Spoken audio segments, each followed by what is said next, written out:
be like an echo. Stream is live. Puppy dogs. Puppy dogs. Oh, you hear my dogs? Yeah, it's okay though. Well, My it's a good cat thing might you're not in join. the room with me. All right, Tig, you are good. I don't see it. I got Tig open. I got it. Nope. All right, so I'm open. I'm good. Yep. I don't see it. Yeah, I'm opening up my Twitch just to make sure everything's good. Yep, we are good on Twitch. Okay. Florence Acosta, welcome. We're just waiting for all of our platforms to go live and maybe gain a little bit more in our chat before we get on with the show. Did you get it yet, Nero? Nope. Okay. I keep refreshing. Yeah, I'm in on Tig's. There it is. Yay! And Velas is in. Okay. Hello. All right. Nice. Who's in chat so far? We have Florence Acosta and Velas. Oh, maybe we should ask people in the chats where they're from. Yeah. Hey, Florence, where are you from? Can you tell us?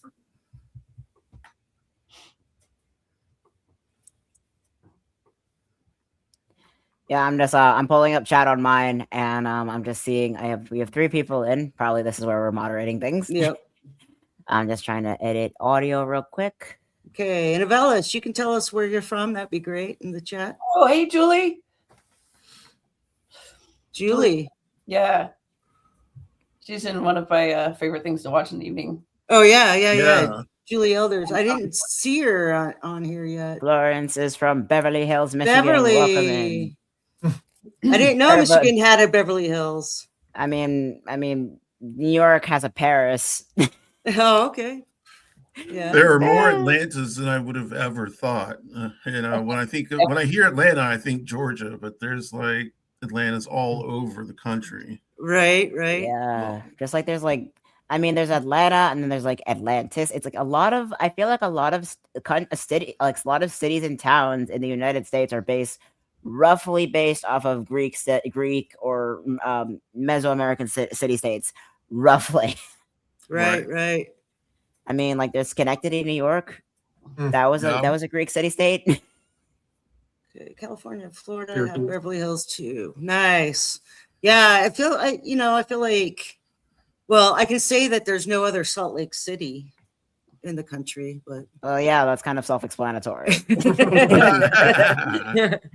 like, where else are you gonna find a salt? Right?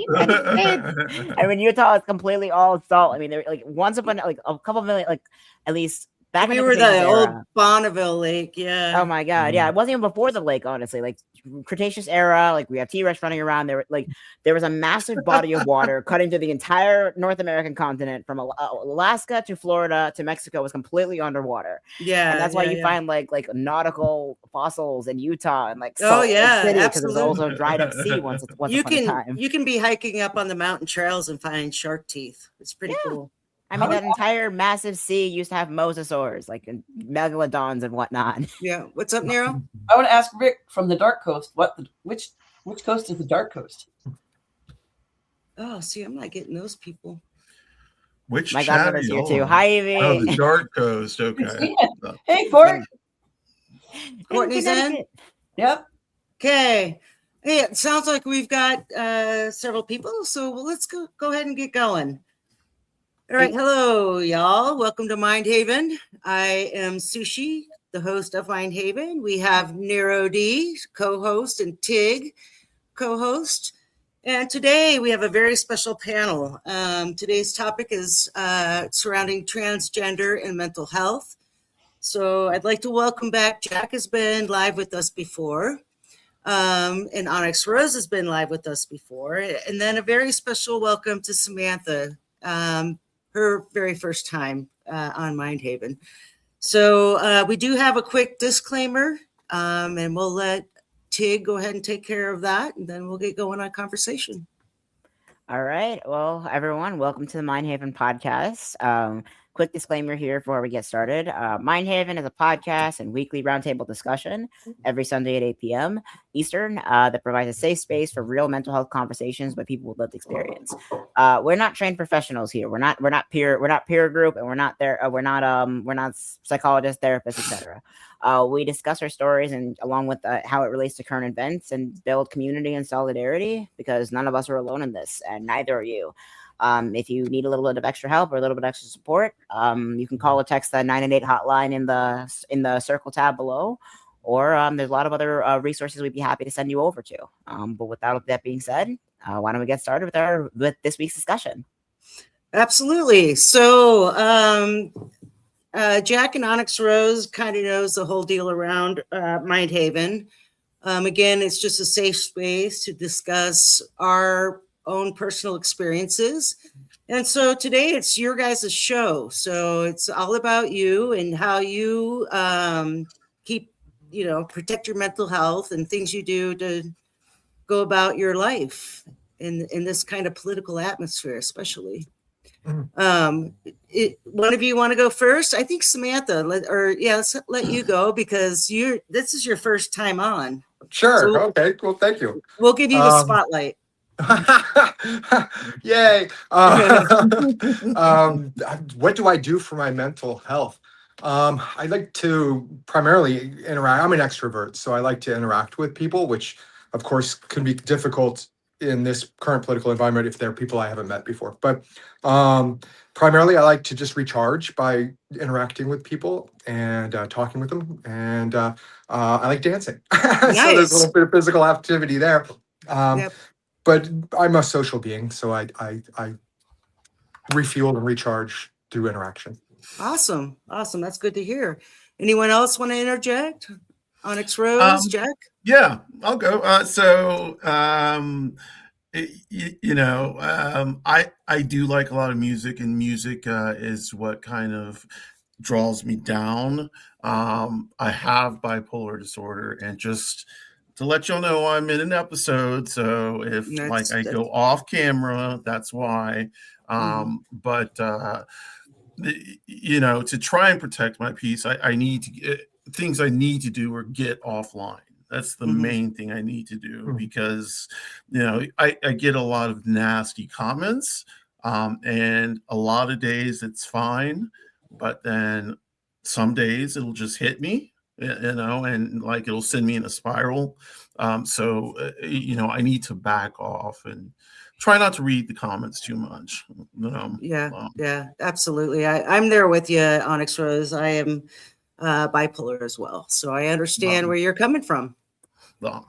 Jack? Yeah, thank you so much. Onyx Rose, first, thank you so much for being vulnerable enough to share that. You're welcome. I want to let you know for sure you're in a safe space.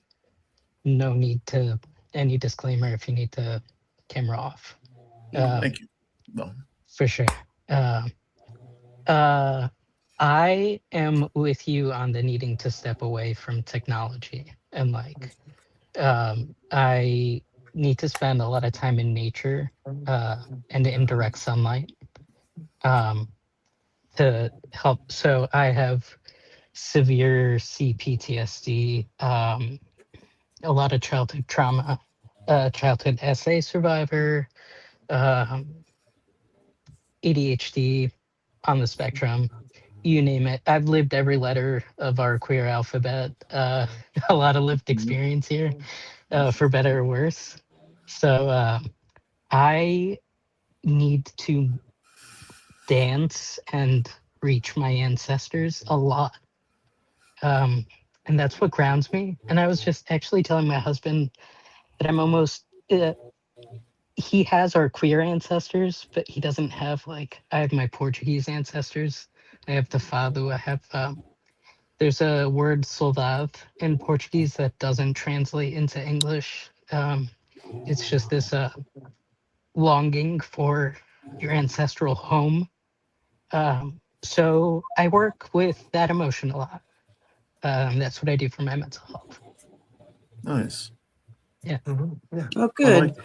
Wow. Yeah. God is a very complex one, honestly. It doesn't Yeah. translate into English because it's like it's both loneliness and grief and homesickness and heartbreak all kind of mixed into one. It's an interesting one, honestly, Jack. Yeah. It's And I probably do, the feeling I've felt the most in my life is sold up. yeah, I do want to mention that Tig is transitioning. Yes. So this is probably a very good episode for Tig as well. Yeah. I'm tagged for new people who haven't seen before. Pronouns are they them. I've been on HRT testosterone since it's been a year as of November of 2025. So we're growing up on Yay. that, honestly, and I'm happy right now because I'm happy and both like kind of chaotic at the same time because on my therapist actually referred me to another clinician to start the process for top surgery. So that's all fun stuff. Yeah. And that makes me very That's Congratulations. awesome. Right thank on. you. Are you kidding me? Yeah. No, that deserves Congratulations. a big celebration. Yeah, Yeah, absolutely. it's Huge. definitely a big one, That and is I'm looking huge. forward to it. Honestly, I really am, because I've always had this image of myself as being, um, what's the word? A sassy bisexual man. I sometimes I wonder if I'm too chaotic to function Nice. because I too like No, have the ADHD, like autism, ADHD, with the weird one that that's very Mozart or Isaac Newton esque. Mhm. dude, So I it makes me wonder, like, exist. am I too chaotic to function? But then I remember that Lord Byron was a real person. It's like, no, I think I might be okay. Tig, look closer. I exist. Right. This past January was my 6-year anniversary top surgery. And 2 Yes. days ago Mhm. was my 6-year anniversary histo, Wow. which was like the Nice. most affirming surgery I've gotten. Yep. Mhm. Nice. And thank you. It's not often I'm amongst a group of people where like I can celebrate surgeries. Mhm. But Right. Yeah. like I feel like this group of people understands like the stress and Mhm. financial hardship and physical hardship to just like get to the point where you're courageous enough to like go under general and like trust another person to cut you open to turn you into who you've always been. Mhm. Right. Mhm. Right. And Mhm. it feels so good to be amongst community where like we can celebrate that. And I might get emotional. No, you're good. No, you're good. I've been skimming my tea for months Oh, oh, because Jack. I had to flee the country. So Oh. I was finally able to get my meds refilled. So like my brain's everywhere. I'm like weaning Mhm. off psych meds. My T's way too low. I had thyroid cancer. I don't have one, so like my TSH levels are like. Mhm. So Yeah. I've like shed the most involuntary tears in the last week that I have in the last 6 years, and it feels good and bad. If actually, it's pretty cathartic. So Um, Yeah. uh, Yeah, I'm like gonna break it's that like toxic masculinity of like feeling like I can't cry and Yeah. just be happy I'm in a nice. safe space where I can. Yeah, So Yeah. absolutely. yeah, Definitely. because men can cry. Oh, absolutely. Yeah. I Yeah. think that's one of the most beautiful things that I've ever witnessed is a man crying. And I'm like, because they can allow themselves to be vulnerable enough to show their emotion, Yeah. you know. No. Yeah, So yeah, Mhm. there's yeah, honestly, yeah, I I think made that's it. I'm something. still here. yeah, Yeah, A few tears are worth it. yeah, yeah. I Well, mean, absolutely. honestly, so like, I oh, think honestly, that's a go ahead. big thing with trans people is to hear that, I'm still here. Hmm. I made it through. Those are big sentences or phrases that you hear from trans people because it is a struggle. And we go from dysphoria, which is mental, and then becomes physical. And Hmm. that physical realm, it it it it pushes towards transition. It pushes you to deal with it one way or the other. You Mhm. know. Yeah. Yeah, it's something that I think the way I see it, it's like, especially like with men crying, it's like if men were not supposed to cry, then why do as every human have tear ducts? If they weren't supposed to, they Right. shouldn't be able to. Right. And yeah, exactly. It's like it makes you wonder, like how much of like, oh, what should not be is, if it shouldn't be that way, then why is it? You know? Yeah. And I think it's like if you weren't like, if these options of like transitioning and moving towards the person you were always meant to be isn't a part of like normal growth, that's something humans have always done, honestly. I mean, Yep. I think queer people and trans people, it's this idea that of growing into it's idea of like growing into, it's part of adulthood, honestly. I think it's everybody grows into a different form of grown human, honestly. Everybody becomes a grown ass person one way or another, but the process that gets there looks very different for some people. And I think that some people either choose to go that way, and other people don't, because like time goes on and everybody gets older. But growing up is something you have to decide to do, and how you decide how you want to go about that. And I think I see nothing but strength around this panel, and nothing but strength around this room. And Yeah. I think I'm honestly, because Jack, you're right. Like, I am still here, and we are still here, even in spite of everything, in spite of a world that, in spite of everything, and in spite of a lot of Right. people that I have been grieving a lot more recently, because a lot of people that didn't make it with us, and we're still remembrance of all of it, and we still push forward anyway, because we all deserve better, and as long as we're here, we have the chance to make that world better, even if we don't see it for ourselves in our lifetimes. It's still worth Yeah. something. Stay strong, my friends. Nero, do you have anything you'd Nevertheless, like we to say? persist. I was just kind of listening. Yeah. Yeah. Okay. I didn't know if you had anything you wanted to add, or experiences that in your life on the topic, or. Well, it's in my bio somewhere, although I haven't been able to, like, when I navigate the Substack side that everybody else is supposed to see, I can't seem to find it, but Yeah. I'm non-binary.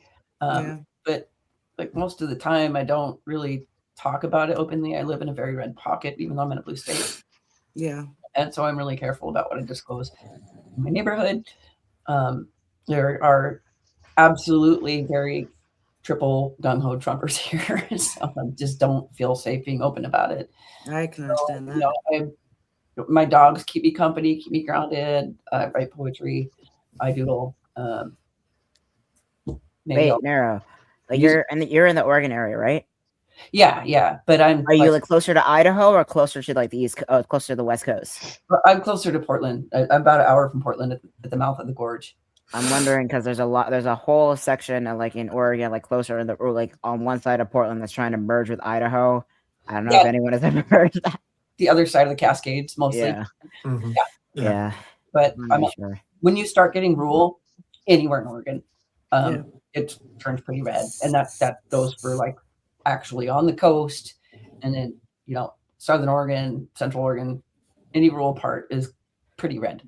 Washington State's the same. Yeah, same thing with New York, honestly, or really anywhere. And it kind of like folds into this larger discussion regarding how much like people, how easily propaganda like folds into people's minds. Like if you've never met someone, it's easy for you to convince them that the spawn is Satan. Yeah, it's very absolutely. easy. No? Samantha, do you have anything to add? You've been pretty quiet over there. Oh, I'm listening and learning. But I can definitely second what Tig said about the propaganda and not meeting us. It seems that once people actually talk to us, that we kind of alter their perception of who we are. But if they never talk to us and never see us, and we're so rare, it's difficult. So the propaganda goes sort of uncounted. Everybody wants to grow up to be a unicorn hunter, but no one has ever seen very few people have actually seen a unicorn. Right. Oh my god! I got so jealous of Jack's facial hair, Adrian. Are you kidding me? And I'm still looking in the mirror, being like, "When is my mustache gonna fill in?" I feel like my hair like left my hairline and like went straight to my ass. Missed my face. Like I've only recently started filling in. So like for anyone that starts tea or is thinking of starting tea, you will get hairy right away. Probably not what you expect. It's not. It's like, You know, that's honestly, kind I of funny really because thought I would I look like hear a other lot of members trans other guys members say of my that. family, other members of my family, but no, it's like I have like well, for one thing, I have like my grandmother's body type combined with an increased level of testosterone that makes me nothing like any other of my extended members of my extended family. Like I am like slowly growing in like a little statue, little stubble. I have the peach fuzz, and I have every now and here I'll do like the tweezers come in, just even it out a little bit more. But And, more and more, I think I'm just becoming a hybrid of something that's never been seen in my bloodline before, and it's fabulous. Yeah. I Those middle actually, stages. Yeah. I look a lot like my great grandpa. I see it. I like not it's not my great grandpa. I met my great grandparents. I was lucky enough to like I had my elders. So I think that's why like that feeling has always been with me. English is not my first language. Like you it's not it's like I didn't grow up in the US pretty much. Like it was Portugal at home and like in my extended family's homes because we had to flee Portugal. They were under a dictatorship. Oh yeah. So my family fled in the 60s and landed in Newark, New Jersey, where the rest of Portugal lands. I've been to Newark. Portugal And land, Barbie like, had the right. Iron Band there. Yeah. But where was I going with that? Where did I start? Following With your facial facial hair. hair, which by the way is badass. It looks really Yeah. good. Thank you. I appreciate that. It's grown on my husband. At first, he was like, "It's a little bushy," and I'm like, "I'll get beard oil. I'll brush it. Yeah. Yeah, I mean, it's like, I like smooth it out a little bit more. It's it's but a I'm nice waiting one, to get to honestly. like Saint Anthony. Yeah. Like I'm waiting for it to start. Like I'm still good. Right. I'm good for now. I'm all right. But like I know that's how it's gonna like. I'm gonna go away. But I look like my mom's dad, and that's actually the name I took was Joaquin. It's my Nice. great grandfather. Awesome. Yeah, Yeah. and that actually brings up another like one thing, the hair thing. Check this out.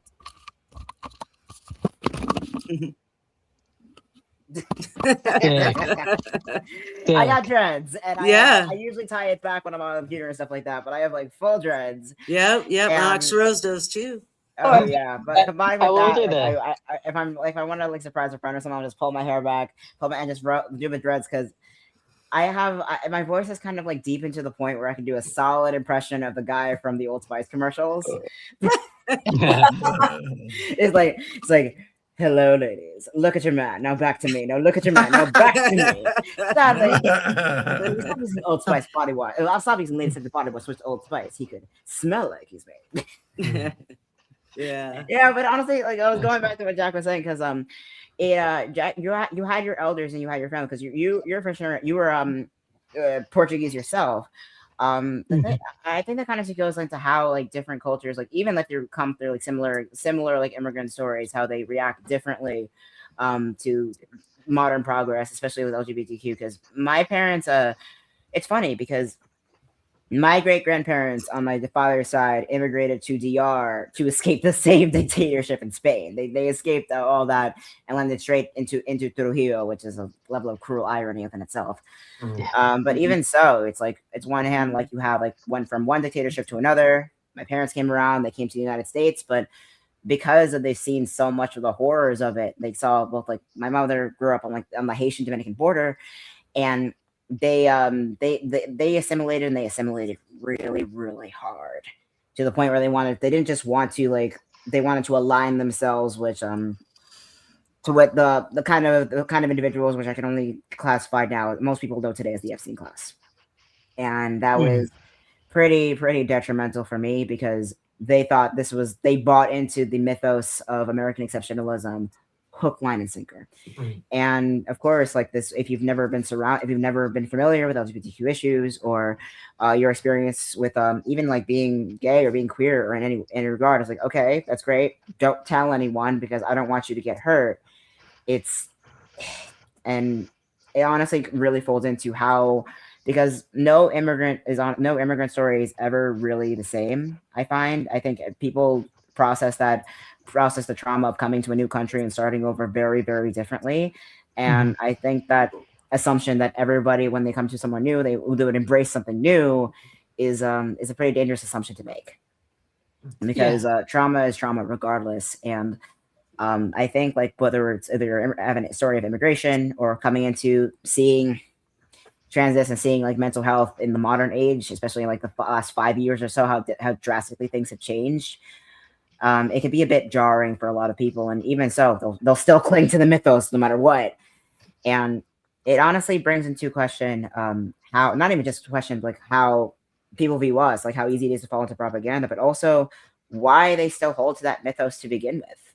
It makes you like, I'm questioning. My question for you guys, honestly, is when did you figure out that who you are, or your growing up, or your decision to grow into the person you wanted to be outweighed the story you were told?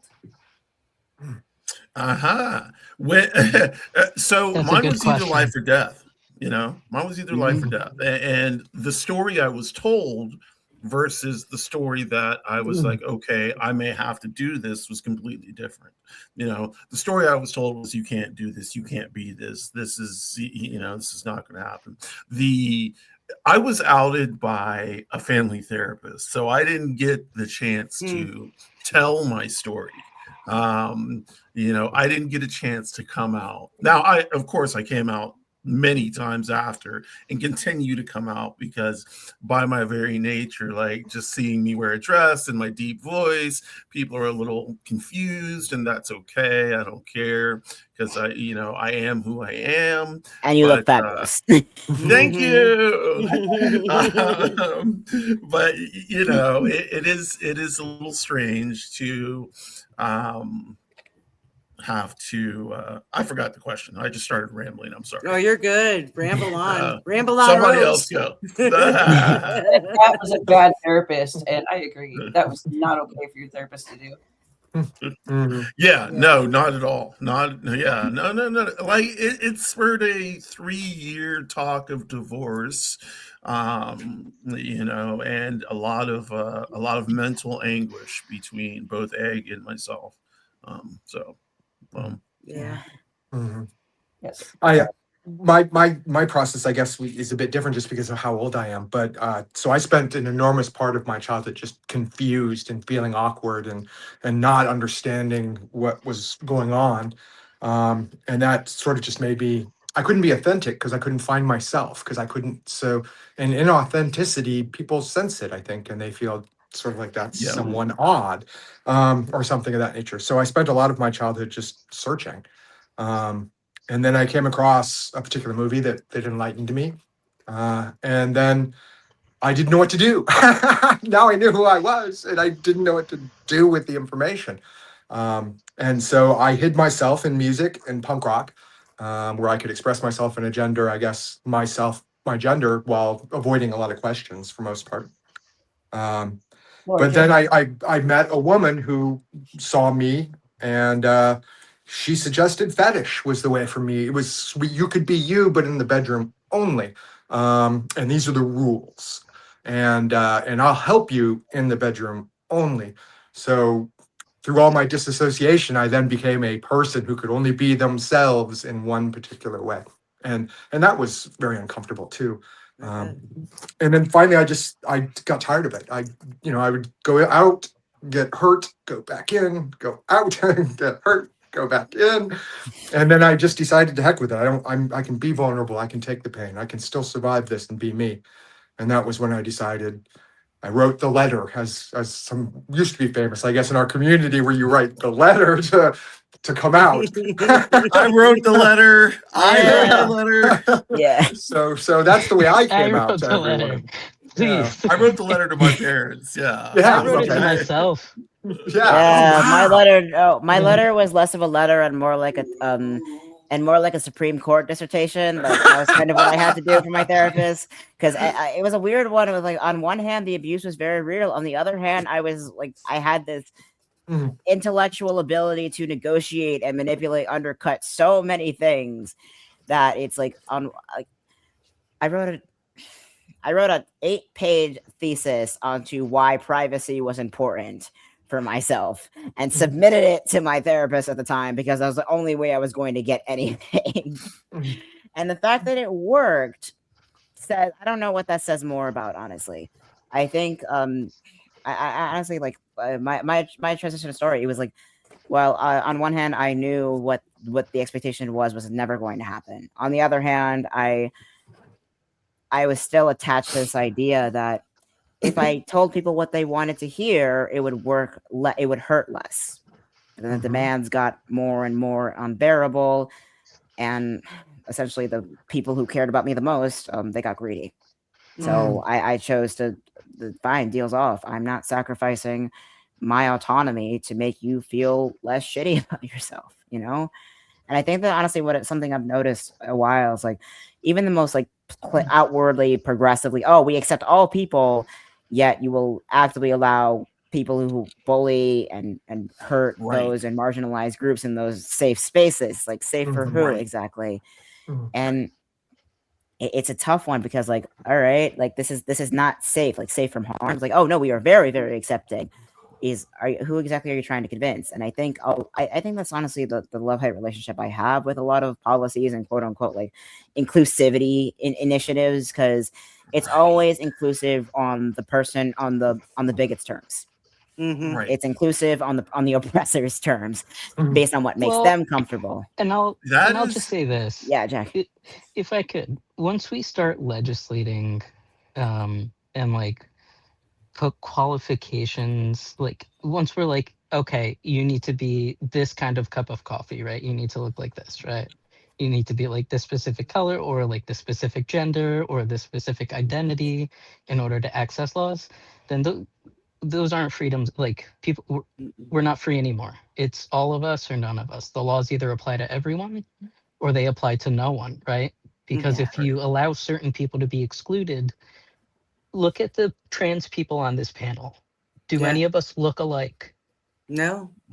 We overlap in some Venn diagram ways, and we're all incredibly different. So that means if you allow trans people to be excluded, you're already allowing Portuguese people to be excluded. Yeah. Right? Because, and like, I may look white on paper, but my name looks very brown. And English is not my first language, right? And like, so in grammar school, I was not white.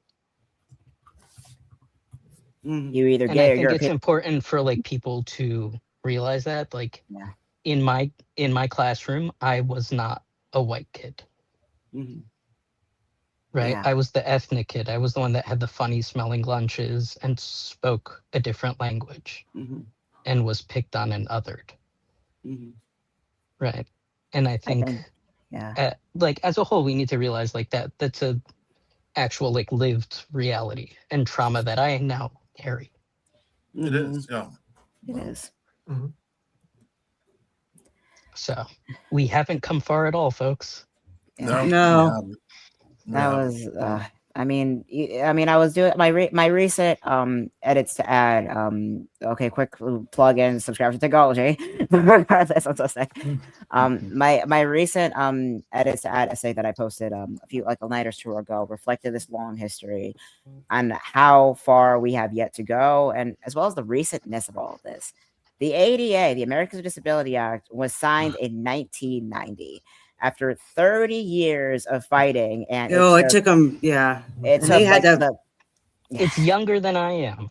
Yeah, and I am a decade so older young. than me. I'm like in my prime still. I'm gonna keep telling myself. I had to rub Ben Guy on my back this morning. It's like, I just roll out of bed. It's like, my back hit. Oh my god! But yeah, I think I think there's this idea, like, especially like I think there's idea like this, especially with like people who try to mean well with allies. I don't say that's why I love like Sushi and Neuro. You're both here. You've seen, like, you've lived enough life to catch yourself. Yet just avoid these pitfalls every single time.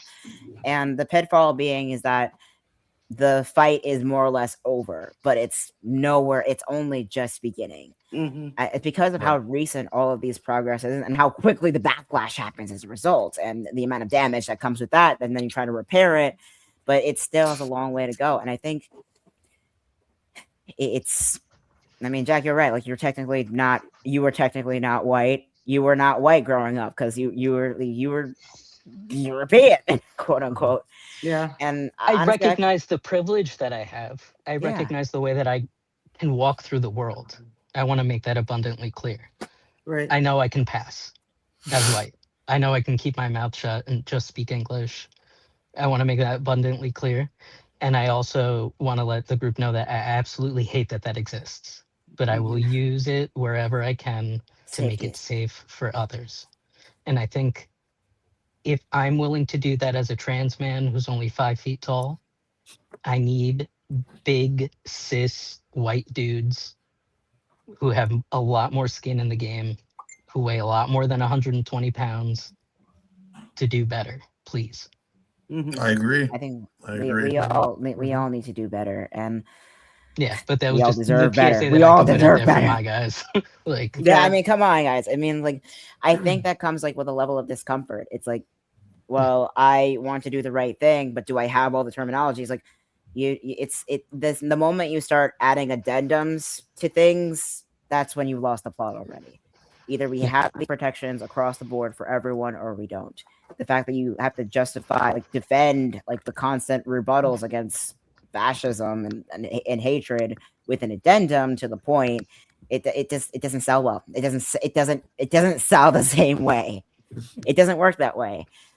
And honestly, it's a sucky one, especially because, like, I mean, I grew up in like northern Westchester. I grew up kind of Epstein class adjacent and paid the price for it. And the fact that I had to sacrifice everything just to get the chance to go to college, which something like I look like someone who's fighting. I look inner city, the dreadlocks, the darkness. Like I pass for black very, very easily, despite the like, and my Spanish could use a lot of work. I mean, you entiendo, pero no hablo bueno. And like, I don't look as Dominican as people associate with Dominican. And because like with the articulateness from the autism and everything else, and my very varied upbringing from all over the place, it's like everybody has a spot in the Venn diagram, but it's kind of hard to find someone that encompasses everything in the Venn diagram. Some people's circles are really, really big. Yeah. They fall into a lot of different categories. Yeah, I often think of this episode from Babylon 5. I'm dating myself here. It's in season. It's early on in the season 2, and I can't remember the episode number off the top of my head. I think it's titled Protect. But basically, there's this technology that a friend of the doctor brings aboard, but he bypasses customs, and the guy bypassing customs, his assistant actually like kills a person in customs, right? And then because he killed the person in customs, that tech that he smuggled aboard integrated with him because he was willing to kill. And that tech was from a dead alien planet. And that alien planet was dead because that tech was made to kill everybody that wasn't them on that planet. Interesting. To protect them, right? So it was meant to like kill all the others. And it was meant to be like aliens because they had like attacks from other worlds and stuff. But it ended up turning on them because nobody was pure. I think they were called Akaran. No one was pure Akaran. So it wiped everyone out. And that was basically like a really great allegory for fascism. Yeah. It reminds me of like the swim-ins of the 1950s and 60s, like for access to public pools and stuff, the civil rights movement. It's like, oh, this is wonderful. Now that I filled this pool with acid, only I can swim in it. Wait a minute.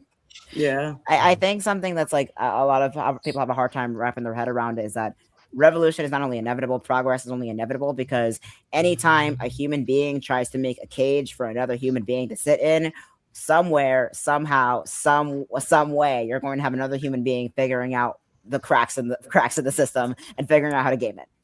You're going to have, it's impossible for a human to design a prison for that reason to contain other humans. It's impossible. No system, human-made system, can contain other human beings and be successful long-term. It's just not possible, because if a human can do it, can build it, a human can figure out how to break it down. That's and it will happen. And it will happen. Inevitably, it will happen. Yeah. And this may be a oversimplification, but like, I know that my elders did this. A lot of us can like choose to like remove ourselves from the system if we know we're actively participating in it. We know we're part of some a corporation that still uses Microsoft or something. Like maybe like find somewhere local that's looking for work. We could start building community. We could start leaning on each other like we did back when it was civil rights era. Right. We We need more gotta I analog think we need more underground newspapers. I think we need more underground magazines. I think we need to get back into the what are we doing for the community, what's going on local, who's doing what, who's running restaurants, who needs food. I got extra in my freezer. So You know, to that I effect, think like if we can, if it's safe, if we can like build neighbors or find safe people around us. that is okay. So to that effect, you know, I've been working and I'm still doing this on setting up, like you said, underground chains of people who can be not responsible, but yeah, responsible for other people, so that in the event that someone does not respond, then that other person knows that, okay, something may be going on. Let me check in on this person. And, you know, what I want to do is set this up around, so that eventually we have enough people to check in on everybody. You know, it builds like this little web. And allows for protection and a certain accountability for your neighbors and your you know, your people. Yeah, and you know, that's what I really love about Substack, to be honest with you. Like, I feel like I have met such a huge array of different people with not just with like minds, you know, and I've had people reach out to me, you know, and be like, hey, are you doing okay today? And you know, so that's one thing I really, really, really appreciate about the growing community of Substack. Yeah, and that's honestly why I got into the tech space. I think something that a lot of people don't realize is that, especially with technology, especially with the internet and the tech oligarch fascists and all that, what a lot of people don't have a hard time disassociating. They have a hard time disassociating, separating the creation from the creator.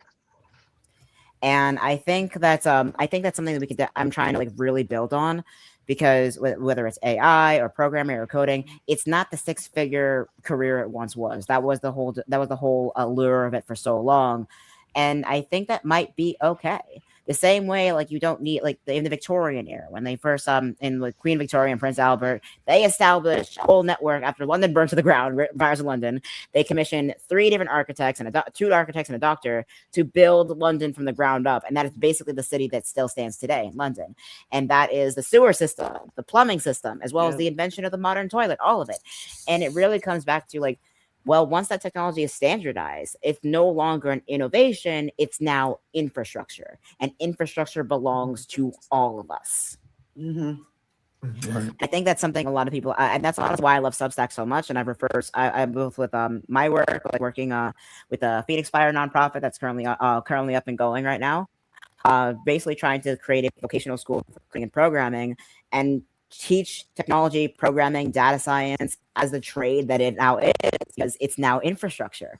And this technology, of course, like being able to communicate across massive distances with each other, StreamYard across, even Substack, you always need developers in the back of it to make sure these things function, to protect it from bad actors, cyber-wise, across the board. And Jack, I'm with you. That's all we need more analog. We always need more close to our neighbors. But does that mean we have to abandon the tools that we have at our disposal and go live in the woods? No, it doesn't. Like, I mean, we need to. What we need now is if we're going up against like people, worshippers, or Sauron, at the risk of making a Lord of the Rings reference, we need wizards like like Gandalf to fight back against dark magic like Sauron. You can't. Sometimes you need to fight magic with magic, and use this technology is kind of like that. It can be used for public good, and I think that's something that needs to be a little bit more recognized. Yeah. Hey, I'm going to circle back to Samantha. I remember a story you were telling on Gen XC about you going into like a 7-Eleven or something like that. And the regular employees knew you really well. And then I think it was something like, Yeah. So a blog post? I'm sorry? Isn't that also a blog post? Didn't you write it too?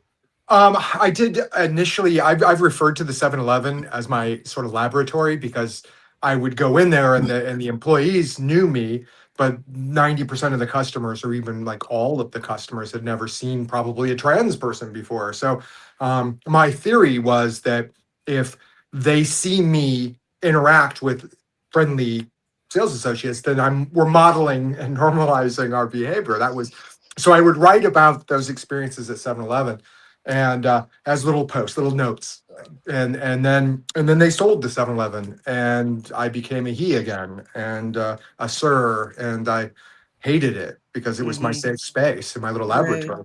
So I wrote about it, which it was sort of like like a diary entry is probably the way I should have. I mean, it was just venting to my diary via Substack, but it felt good to stand up for myself, and just basically say, listen, you just got here, but this store's been my community for years, and I don't think that's fair that you treat me that way when the first person in front of the line would be, can I help you? But then I would be, can I help you, sir?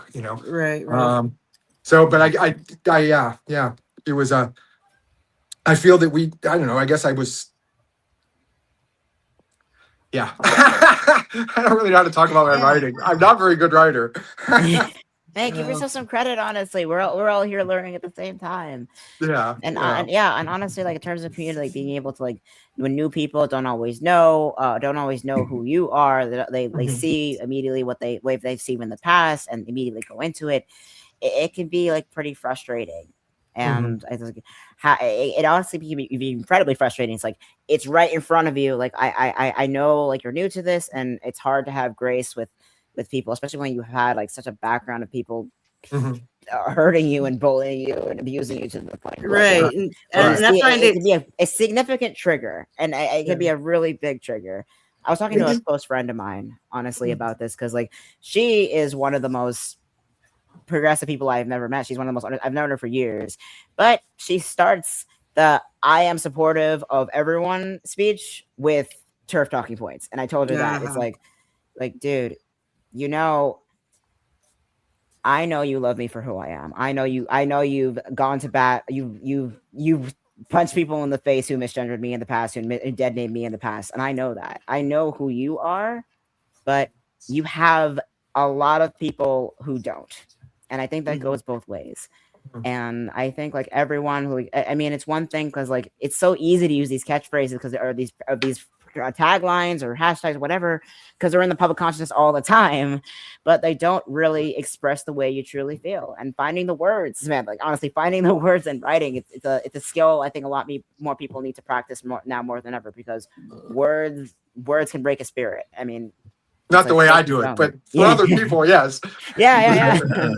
I mean, like this whole idea of like names can never hurt me, but like no, like you can hurt someone. Yeah. Well, can I just say, sometimes like I know I have a sharp tongue. I got it from my grandma and her sister, my great aunt Rosa. I will use my sharp tongue to, like, if I were with you, Samantha, and like I caught that, I would say something so you didn't have to. I appreciate and that. I think we need like more of our friends need to be quicker with the draw. I'm an ally. I would do the same. Yeah. Our friends need to be quicker with the draw and not leave it up to us to stand up for ourselves. Because if they're our friends, like just, I don't need to ask you to defend me. Do it right away. Like, because if the roles were reversed, like it doesn't matter like that they're sister. It doesn't matter they're my friend and someone is talking crap on them. I'm there, right? I'm down. So like we need more of our friends to be that down for us. Sure. Got your back. Yeah. Just PSA out there. For sure. Yeah, and having that like, and it's hard to find people like with like finding that community and finding your tribe.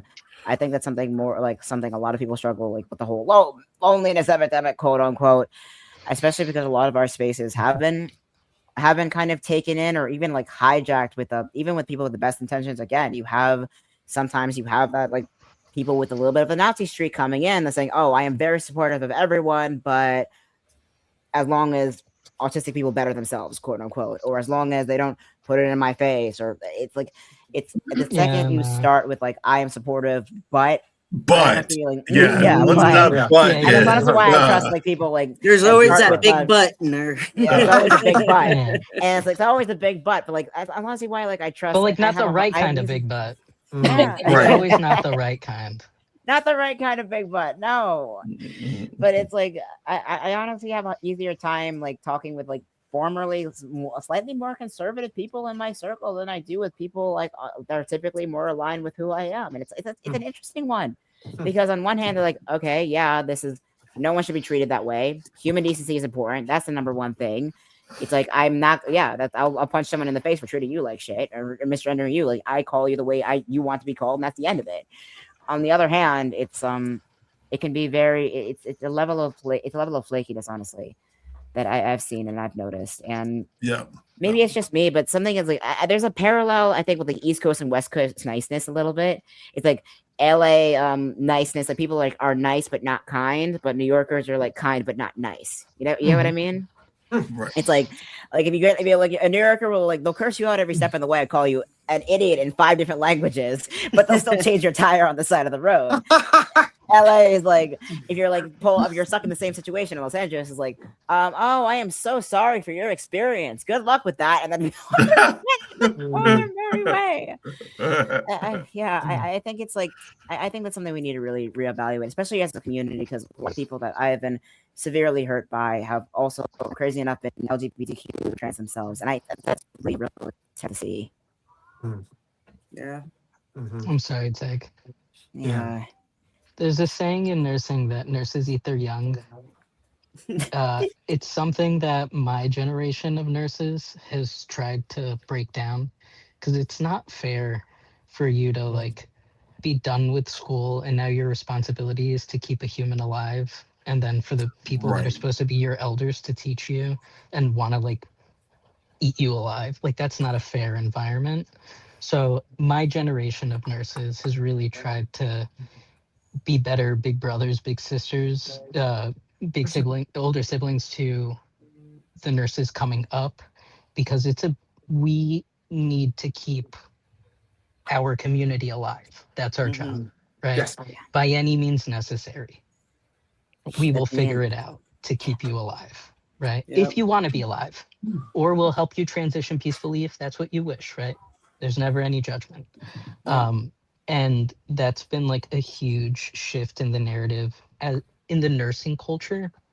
And like, every human is not a silo. They try and silo us into like, oh, nurses don't talk to teachers or whatever, right? Because we're so busy, there's no time for us to like socially interact and be like, oh, we experience the same things, right? Because teachers are entrusted to educate the future, right? You get a teacher in there with some nonsense in their head, how many kids are they putting that into, right? Yeah. And I don't know if we ever like pull back enough and think about that as a society, right? Where are we sending our kids to school? Yeah. Who's teaching them what, under what curricula? Right? The Maxwell's Maxwell's own the McGill school books, right? McGill school books is what we all used when we were growing up. So we were all educated by the Epstein class. This has all been propaganda. All our children are kind of like out of touch with reality. A lot of my millennial friends are like, why are my kids so conservative? I don't get it. And I'm like, well, do you read their textbooks? Yeah. And even like the when I was propaganda. exactly like even when I was growing up, like We gotta keep talking to they each whitewash other. so much history. Like I grew up in the early 2000s, 2005, all of that, and they're like, oh no, civil rights movement was good. You learned about Martin Luther King, you learned about Rosa Parks. That you never learn about like taxes, finances, or how any of that back of house stuff works, and that was by design, essentially, because they knew that if we knew how to properly organize a movement, not just the protest for 30 minutes, but also like properly organize a movement. But we know how to. We do know. Yeah, how to. we know Onyx now Rose knows because how to. No, Onyx Rose has been doing it for decades. Exactly. We just need to all go on it to, what was it, onyxrose.net? Yep. Is that what I saw? Onyxrose.net. Put your emails in. We're building our community. We're doing it. We're doing it. We're talking. We're talking. Well, this is like our little like drum circle. Like we do it every week. We'll rent a Yeah, peace and pipe, right? We're talking with you. We've got some fun trans elders in the group, right? I've been on HRT for 8 years, post-op 6 years, right? Still on my journey, Yeah. right? Never ends. I'm still becoming more and more me every day. Onyx Rose is here with decades of experience in organizing, right? Decades of experience. 2015 was Yeah. my first HRT date. 2015. There you Yay. go. Yeah. There we go. There we go. Right. Samantha's Yeah, here, I think right? I think Doing I the think the point I work. was getting at is that I think a lot Yeah, of yeah, yeah. friction has But build a happened. community. Go into Yeah. the thing. We'll be safe. Yeah, I saw it. We'll be I good. have it up on my tab right here. Yeah, that's awesome. But I think the point I was getting is that there's a lot of friction, like a lot of infighting with a lot trying to do the right thing, but everybody disagrees how because they don't have the full circle. I think everybody, like when you have most people have like a Venn diagram circle that they kind of in, and different people you meet fill in different aspects of the circle, your circle. But I think people need to get really comfortable with in expanding their circles so that more people will become the Venn diagram and being okay with that. Not everybody's going to be a perfect match. Yeah. Right. And we Well, don't have I to be. think right, and I think that's right. You don't have to be, but as long as you can fill part of the circle that also helps the other person, that other person will then help the other person on the other side of the circle. So then you know We're you all have we're right. You all a all get a little slice of chain Swiss going. cheese. We're Right. just all a slice of Swiss cheese, right? You layer up enough on top, the holes start filling in. It's Yeah. fine. Yeah. We don't all have to have everything. Yeah. Right. We don't It's okay. always have to have every We just have single to check in title. on each other and make sure, like, hey, do you have water? Do you have food? Do you need rice Yes. and beans? Yes.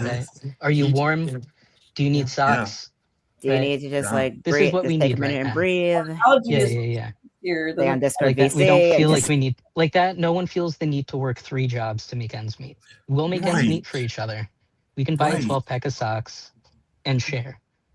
Right. Right? yeah. I mean, you can even do this like cross continental. Like one of the well, speaking of like mental health, honestly, because like CPTSD manifests very similar in some very similar ways to bipolar disorder with the mood swings and the highs and lows and everything. Even when triggers or not, it can be very, very similar in that regard. So I actually found myself in the middle of a bipolar support group or a mood disorder support group on Discord with a friend of mine, very wonderful friend of mine, Maya.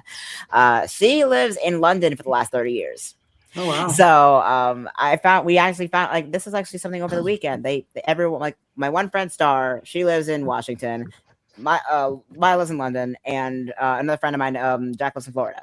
And they're like, okay, we're gonna set up a little Amazon little thing for you, and you want some chili crisp and brown rice? I will send you chili crisp and brown rice, and that's what they did.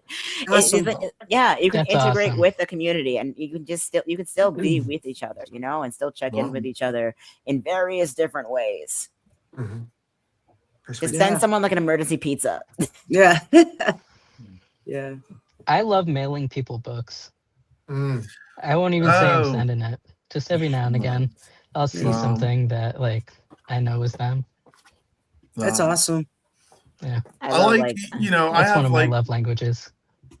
I have a book of paper, and I know that sounds strange. It's called Paper, and it's called the Magical Edition, and it's just got this beautiful paper, and you can use it to write on, or you can use it to wrap. And I Sounds love to lovely. just like just like ship those off, like 1 or 2 pieces. And, you know, I know people get happy when they see them because I've been told they're too beautiful to use. And honestly, I'm looking at this book and I'm like, what am I going to do with it? But yeah, I love sharing, you know, that kind of stuff. I do. Yeah. Awesome. I love animal facts, and it always makes people smile. You'd be surprised how many people still believe that chocolate milk comes from brown cows. It's actually kind of scary. Where else does it come from? And next I know I'm in this full lecture of where chocolate production, how that history goes, and how cows are domesticated, and how there's different breeds of cows, just like there's different breeds of dogs. Next thing I know, one of my friends is like sitting over in their chair, like half her face is dripping over, and like, are you okay? And like, oh god, I can't go through this again. I can't go through the possibility of selling a fact so mind blowing that I gave someone a stroke. It was not the first time that happened, but we don't talk about Bruno in this household. Yeah. Oh jeez. Oh my god. But you'd be surprised how sometimes if you learn more about the world, like knowledge is something that's valuable, even like something random like fun facts or something like that. It's always something to brighten someone's day. Well, I'll tell you what, Tig, I'm always learning something new from you. You know, you're like a world of knowledge. It's amazing. I think it's the well, neurodivergence in all of us, Yeah, or yeah. I Well, would expect and like Nero's, yeah, yeah, ahead. Nero's very intelligent as well. You know. yeah, Nero. it's all Yeah. about like because people will ask me, I'll be just going off talking about a subject, and people will, like, it happens a lot like in the movie industry, because in Atlanta, there's a big movie industry. So I'll be just talking about a show. They'll be like, "Oh, are you in the industry?" And I'll be like, "No, I just like the show." And so I guess I just get a little too into it, and I go to the news show. Oh my god, the hyperfixation. Your special interest. Yeah. Oh my god, I get that same reaction sometimes, and then they look at me. It's like, how do you fit all of this in your brain? Like, Right. And then I have to go into how memory operates on a neurological level. I was like, oh my god. My problem Just tell is him you got a lot of wrinkles. Just be like, Yeah. so my brain's really Oh wrinkly. my god, yeah. It's like at this point, it's like so many folds and wrinkles. So my many. problem is I can't get it from here to here. I can't get it fast enough. Like my brain is like tabs, and it's like bam, bam, bam, bam, bam, and pressured speech and all of this. Yeah. And the rapid fire speech of it all that comes with the ADHD, and it's like, someone was like looking at me, it's like, Tig, breathe. You're not taking any oxygen right now. Yes. I understood nothing you just said. Oh, I get that all the time. And he's like, are they speaking Chinese, or is it just me? Onyx, you ever wish you could like just plug the computer into your ear and just like let it upload real quick? Yes. And I'd be like, I'll edit it afterwards. I just need to like good. dump it somewhere. Right. That's a great analogy. Like it's crazy how fast my thoughts come. And to be able, I can't even speak them fast enough. So like Tig, I get told to like just stop, breathe, and then start again. Yeah, that's honestly why I love Notion. Like, that's a productivity software, and I can have a page called Essay Scratch Notes, and anything that's kind of like circling through my prefrontal cortex is how I subtitle my essays on Substack for that reason. It's like, all right, just do a full brain dump, even if it doesn't make a lot of sense. I can organize points later. Yeah, with my writing, I'm just like, okay, let me sit and start writing, and then and then whatever comes out comes out. I don't really use outlines or anything like that, but it seems to translate really well for me. Right. I love reading your work. Yeah. Thank you. Yeah. I also love I'm one of your biggest fans, constantly. No, thank you. I'm going through kind of a crack up right now, so a lot of it is on my mental health. We are all one being. Whatever you're writing about is you at that time. You're not beholden to anyone. Right? I think you write your life. Yeah. That's it. Here's a fun history fact. A lot of people during the Renaissance, like Da Vinci, keep in mind, like the Renaissance Italy was not known as Italy at the time. At the time, like Italy was kind of a series of different city-states that were all fighting for control while also fighting with the Pope and fighting with different noble families all at the same time, and the Crusades was going on. So Leonardo da Vinci would actually go outside during after the Pazzi conspiracy. It's a whole freaking history with that, but there would be people actively being like hung from the rafters in the middle of the town square and being torn to shreds with like teeth and everything. It was brutal. And Da Vinci would just be sitting like 30-year-old Da Vinci and like little baby Michelangelo sitting on his dad's shoulders, watching the whole thing go down.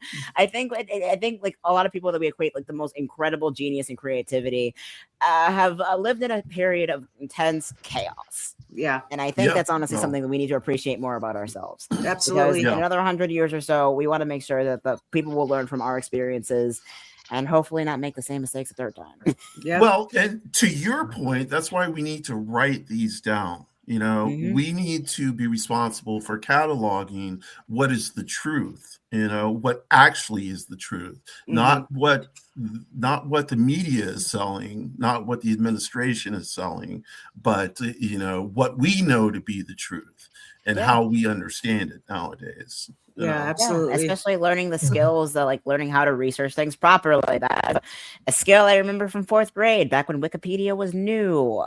Yeah. Yeah, like, you learn how to research things properly, primary sources, secondary sources. I Yeah. think a lot, like, I think there's a mass wave of people just taking things at face value, and when there's so much of it, it could be overwhelming, and Yeah. understandably so. I think there's a level of skill set that comes to, there's a skill to learning. Not just learning how to do something, but learning how to learn. And I think that's a skill we need to practice more and more in our everyday life. That's why Renaissance people are so much better. Like, honestly, like, not even just better, but like, there's a reason crocodiles are still around while the dinosaurs went down a long time ago. Crocodiles will eat anything and will adapt on the fly. Right. There's a few species of them in Indonesia that figured out that if they put their front legs above the water while the rest of their body is submerged, they can trick some poor, like, UNICEF white guy tourist into coming in and saving the drowning child. And they're going to gobble them up. It's horrific, but the fact that a crocodile figured that out, when The Right. crocodile was like, the crocodile was like, Nature is liberalism. awesome. Yeah. Liberalism. Nature is also Oh my God, scary. yeah. Right? Yeah. They will save me. Yeah, it's amazing. Hey, y'all, it is getting to the top of the hour. I wish we could continue this conversation because it's been really, really good. Yeah. Huh? We can Well, do yeah, we can do a part 2. Absolutely. Oh, yeah, yeah. But Oh, yeah. I want to give Wow. the guests a minute to sell themselves a little bit for the chat. Yeah. Shameless So- plugs. Let's go. Yeah, Jack, go ahead. So I'm Jack. I have an apothecary, if you will, over at Jack Safe Space of a bunch of much smarter people than me writing very profound work that I think would be beneficial for folks to read. So I restack.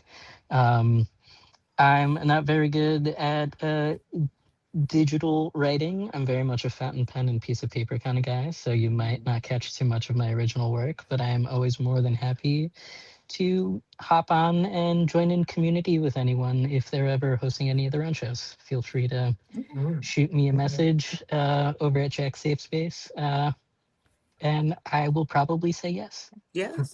You've never turned us down, so That's wonderful. Yeah, Samantha, go ahead. Oh, so I write under a Substack on Samantha Page, she, they. I basically curate memes that I think I find interesting and that I think make points that are worth watching or listening to. And then I write kind of, I guess, a diary where I shout into the void. And then I have a radio show on KXRW 99.9 FM here in Vancouver. That's only one episode in, but I'm pretty confident it's going to go 3 at least. And so I'll post those as they come up on my Substack too. But yeah. Samantha, could you plug the radio again? Oh, sure. It's yeah. So there's an app that you can use for Portland area. It's X-Ray FM, and X-Ray FM is a like a public access radio station in Portland, and that app carries our station's programming, so you can download it through that. And that was 99. Oh, I'm sorry. KRX or KRXW 99.9 FM. In Vancouver, Is there Washington. another KRXW, or is it? I'm hoping I'm getting the name right, because that would be horribly embarrassing if I didn't get it right. No. Like I said, one show. I've only done one show. I enjoyed it. Oh, thank you. I appreciate that. I'm proud of my second show, which will air Monday night. It airs Monday night at 10 p.m. and then it goes on the app at 11. Okay, cool. Sweet. I'm gonna check that. Cool. Yeah, You got that? You got that info Subscribe. there, Jack? All right, go ahead, Onyx Rose. Go ahead and plug yourself. So onyxrose.net. I don't write long form on Spotify anymore. You can find all that content on onyxrose.net. I do use Spotify. I'm not Spotify. I do use Substack for the lives and for, like Samantha said, for curating memes. I do use memes a lot, and I use them to kind of get my opinions out and how I'm feeling that day, or that hour, that minute. It really is like that. My mind is, awash with information. So I find something that will fit that. And I do use other social media as well, for the same reason. I like social media, but I'm not trying to argue with anybody. I'm just on it for to get a good point across. Absolutely. And yeah, and that's really the long and short of it. Now, my writing, I write just to get out of my brain. And it's not anything too deep. I don't write about politics, but I do write from a Black trans, mental health point of view. So there are many intersections that I write about. Being Black, being trans, being ADHD and bipolar, and having being in an interracial relationship, and being in what appears to be a straight passing relationship, except for when I'm wearing dresses and shit, because then people are like, which is all the time, because I love dresses. That's awesome. But there are a lot of intersections that I do think about, I do write about. So, but it's honestRose.net. Yeah. And then I know my two co-hosts have some new projects going on themselves. So Nero, would you like to plug your new project? Yeah, we just had our first episode with Sarah Dudley last weekend. Right now, my current co-host is on a Star Trek cruise, so we're not this weekend. We have mentioned potentially doing substitute co-hosts at some point when we find the right person, and we're also not doing it weekly. We'll announce it anywhere from a few days to a week ahead of time right now. But anyways, we just came up with the name with the help of the chat last week, which was the Misfits Muse, and we have guests who platform their art, and it's all kinds of art, poetry or painting, film, whatever, and they'll talk about their experiences, what influences their art, how they're inspired, and share some of their work with us. Yeah, that's great. That's all it's about. Yep. Yeah, I've tuned into that. I think it was your premiere show. It was amazing. You had poetry going on, and Sarah was great. Yeah. All right, Tig. I know you've got earlier. Oh, there you go. About memes, and I was unpacking boxes, and I'm like, these were the memes with my teenagers. Oh yeah. We all the pins. Yep. Memes. I'm still rocking the pins. Yeah, that's awesome. You gotta keep them going. Yeah, you do. Is it upside down? You gotta stay nerdy. Was it? Let's stay nerdy. Oh, nice. Right. Oh, wow. So I'm Tig Mansueta, writer of Tigology on Substack, YouTube, and Twitch. I do lives. I'm trying to get more onto the gaming live stream side of things, where I'll just go on full rants on Twitch while playing some indie game that I love, whether it's called the Lamb, IK's a lot of the whole list of things.